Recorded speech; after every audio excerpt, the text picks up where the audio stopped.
Soomaali hadda dii ay hataa kuwii dibadda ay joogaan ay macrifo cusub ay la imaadaan oo meelahan oo camal oo hadda oo raqiis ay helaan akhli fiican ay keeni karaan ma garanaysaa macrifo fiican ay noo keenan waxay xunan xag nooga dhaafaan markaanayaan qurbaha joogo dadka Kenyanka Soomaalida Kenya joogto kale nama soo dhaweynayaan oo mar rabaan inaan soo dhex galno taa maxaa u jawaabaysaa hadda waxaan gudbaynaa qaybtii sprayers dip waa meeshan waxa waay marka meeshan waxa oo loo taragale looda lagu dhaqaa صح loodi marka waxay ku fiicantaa nadaafnimo ay ku fiicantaa tii labaad daawadii iyo bihiina waa taangi ay ku noqonayeen صح waan dhaxmari karnaa haddii dhaxmarto صح okay marka meeshan waa markii oo shilinta iyo waxa laga dilay shilintii iyo waxaan kala laga daaweynay marka xoolaha xagga laga soo gelina صح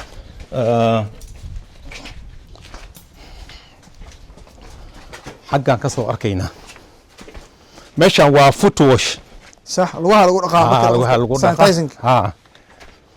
marka lood halkaana lagu soo xareeyaa galaasha laga soo gelina halkaas laga soo geliyaa صح marka halkaan ay ka galayeen meeshaas waxa lagu shubaa dib biyaha lagu shubaa biyaha dib oo daawalaya lagu shubaa markii neefkii as gaaro halkaan markii oo soo socdo halkaan ay gaaraan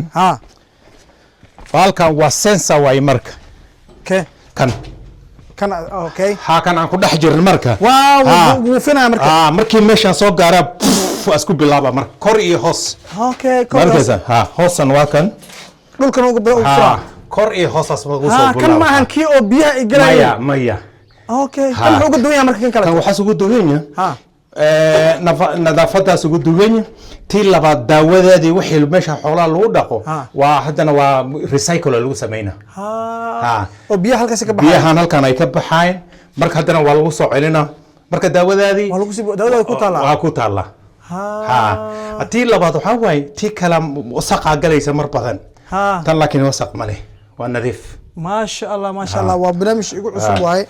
بدنا الصومالي waxay isticmaalaan midka oo dibki oo hol صح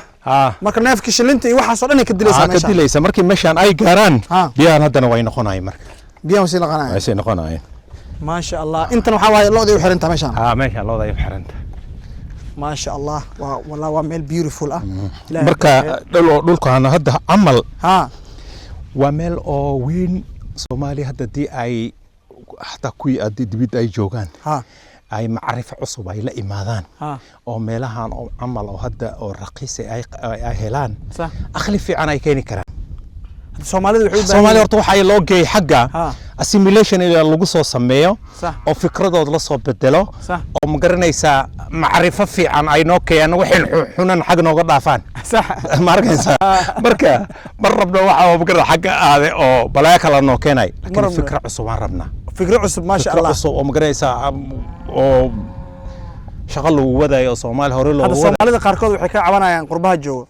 dadka Kenyanka Soomaalida Kenya joogto kale nama soo dhaweynayaan oo mar rabaan inaan soo dhex galno taa maxaa u jawaabaysaa مركز اليقين لتحفيظ القرآن وعلوم يقين ويا أقونت جهليا يعيعادا سي أديولكاغا وقادو أديغو وقت دار باكو لافين دادا دونتا هو مركز اليقين وحاوكو دياريي برشاد هيقادا حفظ القرآن كريم كا سحيد عربك iyo xifdiga mutunta tajwiidka intana waxa dheer culumta shariicada sida tafsiirka xadiidka fiqiga siirada iyo barashada luqadda carbeed halka waxa kugu diyaara macallimiin awood u leh adeegsiga luqadda carabiga iyo afka ingiliishka wixii faahfaahin kala xidhiid nambarka shaashada kaaga muuqda markazul yaqiin litahfiidh alqur'aan wa ulum sheekh arintaas ma jirto ani markii aan iskuulkii oo secondary school aan dhamay 1990 Soomaali markaas ay soo tageen Mombasa ay ku soo dhaceen first refugee dadkii hore oo soo qaabilay uu taangay ku qaabilaan ka mid ah ما شاء الله UNHCR u shaqeynay markaas ما شاء الله markaas Soomaaliha oranin kulli ma Soomaali Kenya intii ay awoodooda ay leeyihiin way caawiyeen Soomaalida waana rabaan Soomaalida والله الله هذا هذا قفك ماشي أنا كده في صوماليا نقول عينا صح وانا كفر حسن وقف على صوماليا هو وريا اللي يقول صح marka hadda Soomaali rabto oo qurbaha joogto fara badan aad jirto oo ganacsigan inay bilowdo rabto halkee ka bilaabi karaan waxay u baahan yihiin road u baahan yihiin in macnaha la gacan qabto oo macnaha dee qofkii meesha kaga soo horeeyay nacam diyaaranu ma yaqaanaan qofkii meesha uu maana diyaaranu naha sax dad qaarna waa jiraan oo ma garanaysa oo Swidelas oo ma garanaysa dadka dhac oo u socdaan sax dadkaas camal hal iska jiro laakiin waxa way markii meelahan ay imaadaan sax oo investment ay sameeyeen rabaan horta consultation badan ha sameeyaan sax isku maalintii sidii u imaad inaad meel aad ku dhacdad maaha qatar waa ha investigation sameey sax meeshan beec maxaa lagu dhahay intaas dhaaf ka tag waa ku soo noqonaa dheh meel kale aad sax markii damba you have done enough of window shopping markaas ka damba marka meel you settle down for one absolutely but now the problem oo dadkayna Soomaali ay leeyihiin waxa waay they can even buy things through the online ka gadanaya online lagu gataa online waa lagu gadani karaa laakiin dib way bari markii imaad waxa lagu leeyahay intee way meeshaad ma taqaan maxaad sheegaysaa marka waxa fiican imaaw fiiri meesh soco meel kalena ku fiiri do a lot of window shopping you do window shopping research do carry out your research meeshii ugu soo hoose markaas kaasa u dhacaysa hadda beerahan oo kale hadda dadka waxay Soomaalida oo kale hadda xiiseynayso inay qurbaha ka yimaadaan halkan imaadaan ay ranjaal meel noocan oo kale ay gataan dhulka ma la iibiyaa mise waa la kireeyaa sida dhulkan waa la iibiyaa ani hadda waan gatay title deed aan ku leeyahay waana nimanka meeshan joogan waa niman oo xaalkooda aad u nugul sax marka hadda waqtigan camal way igu raadinay maalin kasta inay mase meel kale ma lagu dara lagu leeyahay iyaga kula raadina hadda dhulka kale qofkii rabo 100 acre oo kale 100 acre hadii aad rabto 150 120 Kenya money by acre ma hadii oo waqti la gaaro oo development ku sameeys 3-4-5 million oo gadaysa okay 150,000 waa adiga around waa $1,200 waa dollar nacam marka $1,200 acre-kii marka 100 ku dhufsale waa marka nacam dhulkan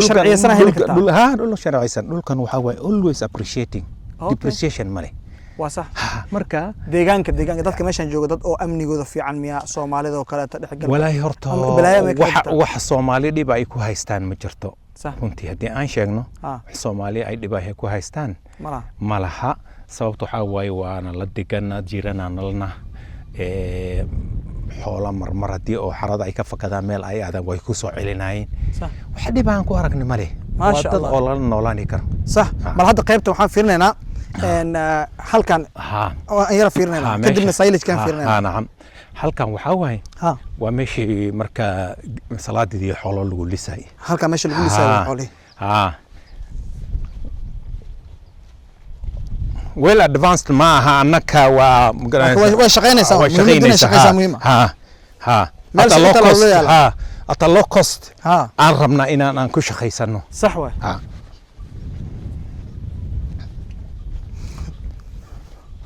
subaxdii looda meeshaan la keenaa cooskana loo dhigaa hadda kan coosta ma la siiyo kan silage la leh silage kan muxuu ka kooban yahay marka way silage waxa way cooskaas iyo galley oo magaranaysa marka diyaar ay noqoto sabuulkeed iyo wixii dhan la isku shiida sax marka nutrient waxa lagu dadaraa waxa la leeyahay vitamins okay vitaminka ku dartiin maxay muxuu kamid yahay vitamin waxa kamid yahay phosphate sulfur